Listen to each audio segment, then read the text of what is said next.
Sports Talk with Big Sarge right here on the legendary KWALK and the all-new 92.3 FM. I'm your host, Big Sarge. 281-453-1000 is the number to call in. Once again, that's 281-453-1000 is the number to call in. Before we went to the break, I was talking about the Maryland situation, and I prefaced it by saying that I know if you speak with any domestic violence victim or even a domestic violence abuser who is willing to talk to you, they'll tell you that, you know, the environment in which they lived in or the environment in which they created was a toxic one, where the person who was being abused always had to walk on eggshells and the person who was doing the abusing was always on edge. And so when you look at it like that, that's a toxic situation. And so I prefaced that, and then I went to the report coming out of Maryland, which says investigation of Maryland program shows abuse but no toxic culture. Once again, you all remember that the University of Maryland had a player die before the season started on the field after complaining about complaining during a drill. And so once he passed away, they went back in and they found out, hey, look, man, there's a lot of other things that's been going on here in Maryland that nobody really spoke up about. And if you're a kid on scholarship, that's the equivalent to being at your job knowing that something bad is going on, but you know that you need your job. So a kid is not going to come out and say anything because he knows, the kid's not going to come out and say anything because he knows that he needs his scholarship. No matter if there is a lot of abuse and things like that going on, a lot of these kids just kept their mouth shut. But then somebody passed away, and now all of us, the rock got rolled back, and everything came up from up under the rock.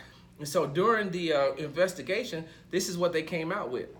They said the Maryland football team did not have a toxic culture, but it did have a culture where problems festered because too many players feared speaking out, according to the report, which was produced by an 8-person commission and given to the 17-member board of regents last Friday. So how can you say that did not have a toxic culture, but it created a culture where problems festered and kids were scared to speak out?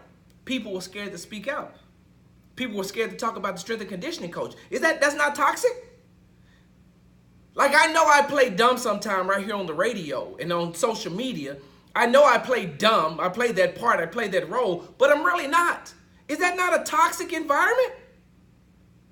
If you have people who don't come out, listen, what is one of the things that anybody that's been in a domestic violence situation, what do they say? Or what about a kid that has been abused by his parents? What do they say? Or what about somebody who's been sexually assaulted? What do they say? They're afraid to say anything about what's going on. They're afraid to talk about the situation and what's going on. They're in a toxic situation. They're part of a toxic culture. They're afraid to talk about what's going on. And that's exactly what's happening here at the University of Maryland. It says, according to the commission's report, there were many occasions when former strength and conditioning coach Rick Court, who resigned in August, engaged in abusive conduct during his tenure at Maryland. This included hurling homophobic slurs, which Court denied, but others confirmed to the commission. Mr. Court would attempt to humiliate players in front of their teammates by throwing food, weights, and on one occasion, a trash can full of vomit, all behavior unacceptable by any reasonable standard. And that's not toxic. How is that not toxic? How is that not a toxic culture or a toxic environment?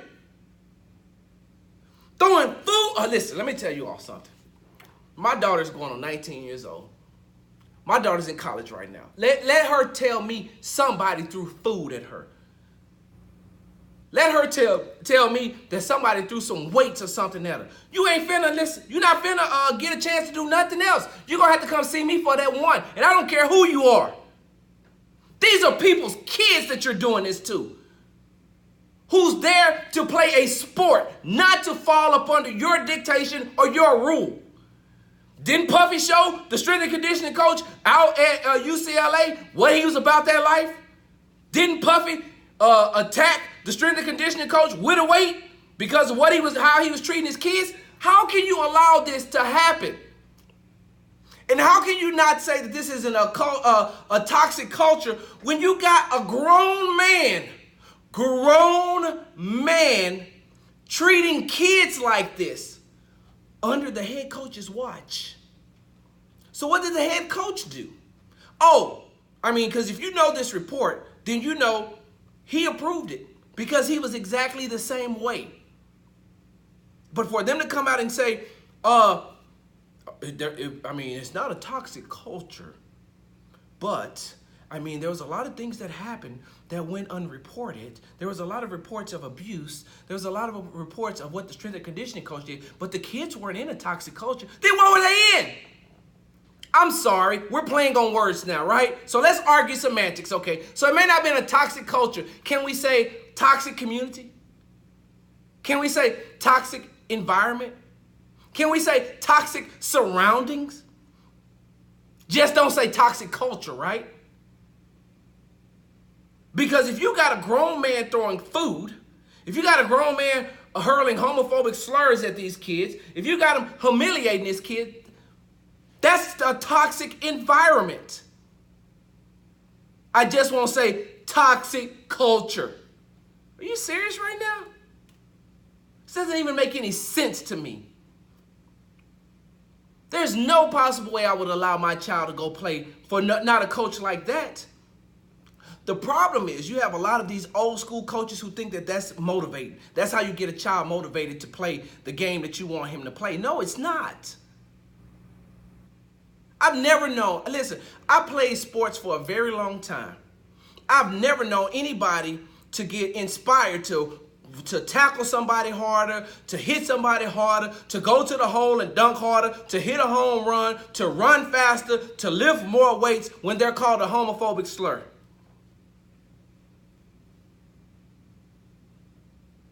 Or when a male is called a female. I've never known that to make anybody say, you know what? Oh, coach, don't call me that. Oh, I'm ready, I'm ready, I'm ready. No. I don't know if anything, I've known people to withdraw. I've known people to take a step back. That I do know. So for the University of Maryland to come out and say that it wasn't a toxic culture, but there's just a lot of things that went in that went unreported. And guess who's taking all the blame now? Guess who's taking all the blame? The strength and conditioning coach. So the head coach had nothing to do with it?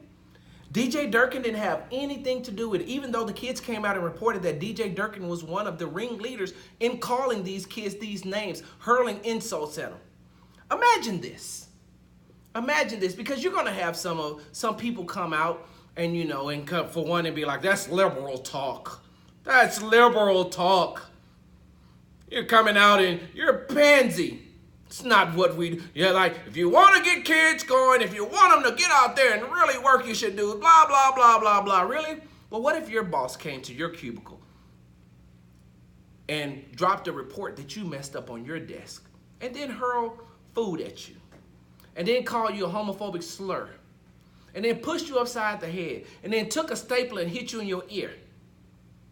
See, that's the problem that I have when it comes to sports and real world. People act like sports doesn't reflect the real world. People never put themselves in these kids' situations. People never put themselves in these grown-up situations, especially when at the professional level. They never put themselves in that situation. You know why? Well, they're getting paid millions of dollars, so what? You're getting paid to do a job too. They're getting paid to do a job. You're getting paid to do a job. I don't think that the monetary value or their salary should dictate how they should be treated at their job. And for these kids, the scholarship is the job. The scholarship is the job. He's there to try to get an education. And if he's good, he's trying to go to the next level. So how many times do you think that this strength and conditioning coach and head coach DJ Durkin for the University of Maryland has done this to these kids and they just shut up and be quiet? Because some of them don't have nothing else to go back to. So, and what did I tell you? What did I tell you all on yesterday? What did I tell you? Head coaches of football programs get paid a lot of money to do what? Control their dude from the hood. Hey, control your hood dudes. You keep them in line. You keep them doing what we need them to do. It doesn't matter what it takes to get it done. Just get it done. Win football games. Put the talent on the field, and we'll keep paying you money. Nope, we don't care anything about how y'all get it done. We don't care. If as long as don't nobody else see it and it doesn't come out in the report, we don't care. Because you do know that's what the Board of Regents and things like that do, right?